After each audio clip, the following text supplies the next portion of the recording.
샬롬. 우리 하나님께서 오늘도 저와 여러분들을 붙드십니다. 은혜 충만하시기 바랍니다. 오늘 하나님께서 우리에게 주시는 말씀은 예레미야 예가 제4장 1절에서 10절까지는 말씀입니다. 여러분, 임계점이라는 말을 들어보셨을 것입니다. 물은 100도에 끓지 않습니까? 99도에도 물은 끓지 않습니다. 물 온도가 점점 올라가서 딱 100도가 되고 물이 끓기 시작하는 지점, 그 지점을 임계점이라고 부릅니다. 여러분, 막대기가 구부리면 부러지잖아요. 그런데 그 어느 지점에 뚝 하고 부러지는 바로 그 지점, 여기를 임계점이라고 부르죠. 여러분, 하나님과 우리 사이에도 영적인 임계점이 있다, 저는 그렇게 생각합니다. 그래서 인내가 필요하죠. 여러분, 기도 한 번 했다고 해서 여러분들의 문제가 다 해결되는 건 아니지 않습니까? 끊임없이 하나님 앞에 간구하고 기도해야 합니다. 그럴 때 어느 시점에서 여러분들의 기도가 응답이 되어 있을 것입니다. 하나님은 충성하고 순종하기를 원하십니다. 열심히 충성하고 최선을 다해서 헌신하고 또 하나님 말씀을 따라 순종할 때 하나님께서 어느 시점에서 여러분들을 인정하시고 여러분들에게 은혜와 복을 부어주심을 믿습니다.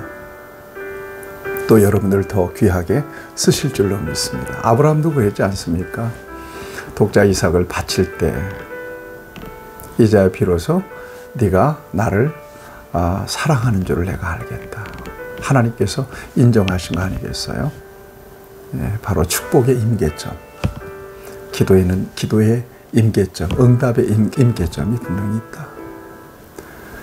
충성에도 마찬가지 상급의 임계점이 분명히 있다고 믿습니다. 여러분, 인내하시면서 마지막 순간까지, 하나님께서 역사하시는 순간까지 하나님께 감동이 되는 저와 여러분들이 될 수 있기를 바랍니다. 여러분, 그런가 하면 하나님께서 하나님의 법을 떠나서 불순종하고 불신앙하고 범죄할 때는 하나님이 진노하시고 뭡니까? 심판하시지 않습니까? 여러분, 여기에도 임계점은 있다고 저는 생각합니다. 단 한 번의 죄 때문에 하나님이 너 죽어 그러고 우리를 때리시지는 않을 거라고 생각합니다.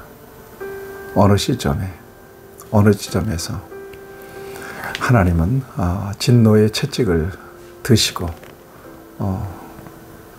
징계하시는 바로 진노의 임계점이 분명히 있다, 이렇게 생각합니다. 여러분, 여러분이 진정으로 하나님 앞에서 올바르게 살아가고 계시다면 큰 문제가 없지만 내가 하나님에게서 좀 멀어졌다, 어느 순간에 내가 삐딱하게 됐다, 기도도 안 되고 순종은 더더욱 안 되고 예배 생활도 제대로 안 되고 바쁘다는 핑계로 주님의 일은 뒷전이고 하나님께서 다 주셨는데 그 11조 생활 하나도 못하고 이거 왜 이럴까? 감동도 식고 기쁨도 잃어버리고. 여러분, 이 생활이 지속되면 안 됩니다. 나아가서 세상에 완전히 빠져서 타락해버려요. 여러분, 우리 속에서 영적인 양심이 막 소리 지를 때 얼른 여러분 돌아서야 합니다. 그렇지 않을 때는 그야말로 하나님의 진노의 임계점이 올 수 있습니다. 진노의 채찍을 드시고 하나님이 징계하실 수 있다는 얘기입니다. 왜요? 저와 여러분들을 사랑하기 때문에 그렇습니다. 하나님께서 환경을 통해서 또 여러분들의 마음으로 또 여러분들 주변에 있는 사람들을, 영적인 사람들을 통해서 여러분들에게 말씀하시고 또 여러분들에게 깨달음을 주시고 또 여러분들이 느끼게 하시고 여러분들에게 감동도 주시고 그럴 때가 있습니다. 그럴 때 아주 민감하게 더 이상 하나님에게서 떠난 일탈된 그런 삶을 지속해서는 안 됩니다. 다시 돌아가야 된다고 생각하시고 얼른 회복하셔야 돼요. 하나님과의 관계를. 예배 생활을 회복하시고. 그렇지 않으면 하나님은 진노하십니다.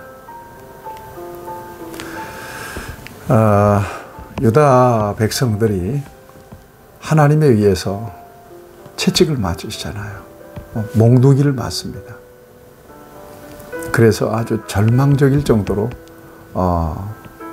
예루살렘이 파괴되고 수많은 사람들이 죽고 포로로 잡혀가고 굶주려 죽고 이런 잔인한 그런 하나님의 진노를 겪게 되는 거예요.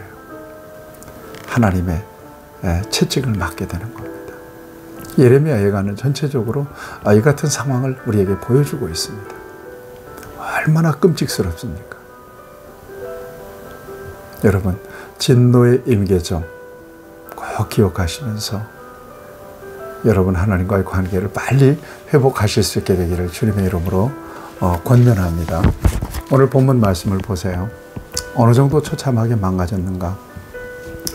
여러분 1절 2절을 보면 슬프다 어찌 그리 금이 빛을 잃고 순금이 변질하였으며 성소의 돌들이 거리오기마다 쏟아졌는고 그랬어요.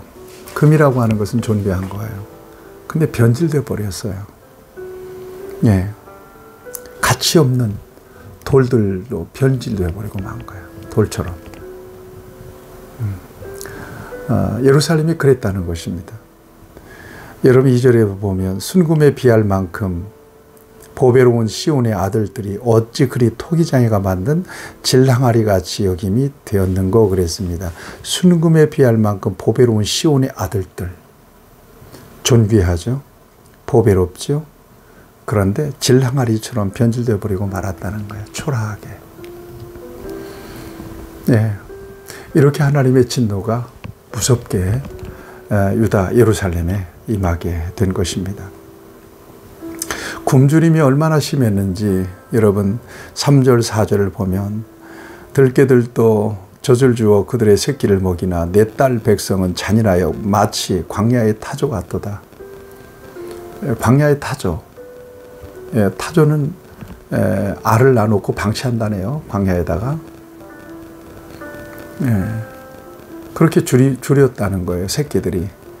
젖먹이들이 목이 말라서 혀가 입천장에 붙었다는 것입니다. 어린아이들이 떡을 구하나 떼어줄 사람이 없더라는 거예요. 심지어는 여러분 10절 말씀을 보세요. 딸 내 백성이 멸망할 때 자비로운 부녀들이 자기들의 손으로 자기들의 자녀들을 삶아 먹었다는 거예요. 이 정도로 처참한 비극이 예루살렘 하나님의 택하신 백성들 안에서 일어났다는 것입니다. 이건 하나님의 진노로 그렇게 됐다는 것입니다. 너무나 무섭지 않습니까? 이게 바로 죄의 결과입니다. 이처럼 참혹했습니다.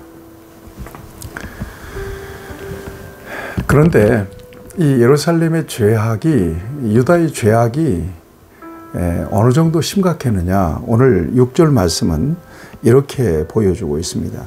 전에 소돔이 사람의 손을 대지 아니하였는데도 순식간에 무너지더니 이제는 딸 내 백성의 죄가 소돔의 죄악보다 무겁도다. 예루살렘의 죄악을 소돔과 고모라의 죄악과 비교하고 있습니다. 소돔과 고모라처럼 그렇게 예루살렘도 죄악에 그보다도 더 큰 죄를 저질렀다는 거예요. 여러분 소돔과 고모라가 망하는 것 여러분 창세기를 통해서 봤지 않습니까? 아브라함의 중보기도를 통해서 롯과 그의 가족들은 구원받지만 소돔과 고모라는 유황불이 떨어져서 완전히 멸망당해버리고 말지 않습니까? 음란한 도시, 그 죄악 때문에 그렇게 멸망을 당한 것입니다. 여러분, 이것이 바로 하나님의 진노입니다. 이것이 하나님의 징계입니다. 하나님의 인내의 임계점이 넘어간 것입니다. 여러분, 다시 한번 여러분들에게 말씀드립니다. 하나님의 자녀들도 온전치 못하고 연약한 육신의 본성을 갖고 있기 때문에 때때로 곁길로 가고 때때로 범죄할 때도 있습니다. 그렇지만 얼른 돌아가야 됩니다. 하나님과 나 사이에 거룩한 관계의 탄성을 잃어버리면 안 됩니다. 얼른 회복해야 되는 거죠. 그렇지 않을 때 하나님께서 돌아와라, 돌아와라, 돌아와라 그렇게 경고하시는 말씀을 주실 것입니다. 그 말씀도 못 듣는 사람들이 대부분이겠지만 진정으로 하나님께서 은혜를 베푸시는 사람은 돌아가야 되는데, 하나님께 돌아서야 되는데 그런 마음의 소리를 듣습니다. 또 그 누군가 영적인 사람들을 통해서 들려주십니다. 그럴 때 얼른 회복해야 합니다. 어느 순간부터 기도도 안 되고 순종도 안 되고 직분 사명도 감당이 안 되고 영적인 기쁨도 잃어버리고 하나님 말씀을 보면 졸리기만 하고 정말 영적인 피로감이 막 생기고 하나님께 헌신도 부족하고 하나님께서 모든 걸 하나님이 주셨는데 하나님 앞에 10의 1조 하는 것도 인색해지고 이런 순간, 이게 지속되면 안 됩니다. 빨리 회복해야 합니다. 하나님의 은혜를 구하실 수 있어야 합니다. 그럴 때 하나님께서 은혜 주시고 회복시켜 주시는 거죠. 돌아서야 되는 것입니다. 그렇지 못할 때 하나님께서는 진노하시고 징계하시는 것을 오늘 성경은 우리에게 이처럼 보여주고 있는 것입니다. 어느 정도 처참하고 고통스러웠는가 하면 여러분 9절 말씀이 실감납니다. 칼에 죽은 자들이 주려 죽은 자들보다 나음은 그랬어요. 토지의 소산이 끊어짐으로 그들의 찔림받은 자들처럼 점점 쇠약하여 가미로다 그랬습니다. 차라리 주려 죽는 것보다 칼에 죽는 자가 낫다 할 정도로, 그 정도로 처참했다는 것입니다. 그래서 여러분 8절을 보면 그들의 얼굴이 숯보다도 더 검고 그들의 가죽이 뼈들에 붙어서 막대기같이 말랐으니 어느 거리에서든지 알아볼 사람이 없도다. 얼굴은 숯덩이처럼 검어지고 몸은 완전히 말라가지고 누구도 알아보지 못하더라는 것입니다. 그 정도로 처참하게 철저하게 하나님은 징계하시고 무너뜨려버리고 만 것입니다. 사랑하는 여러분, 하나님의 징계와 심판에는 하나님의 사랑이 있다는 거 아시죠? 그러니까 하나님께서 남겨놓으시는 거예요. 징계는 징계예요. 하나님이 완전히 멸망시켜버리기 위해서 징계하시는 것은 아닙니다. 하나님의 더 나은 계획을 더 아름답게 이루어가기 위한 징계였던 거죠. 따라서 그 징계 안에 하나님의 그 선하신 계획과 하나님의 깊으신 사랑이 담겨 있는 것입니다. 소돔보다 더한 죄악으로 하나님의 영광이 떠나버린 예루살렘. 오늘 저와 여러분들의 모습을 진정으로 돌아보면서 더 멀리 가지 말고 얼른 돌이켜서 하나님과의 관계를 회복하고 하나님이 주시는 평화, 예루살렘은 평화의 도성 아니겠어요?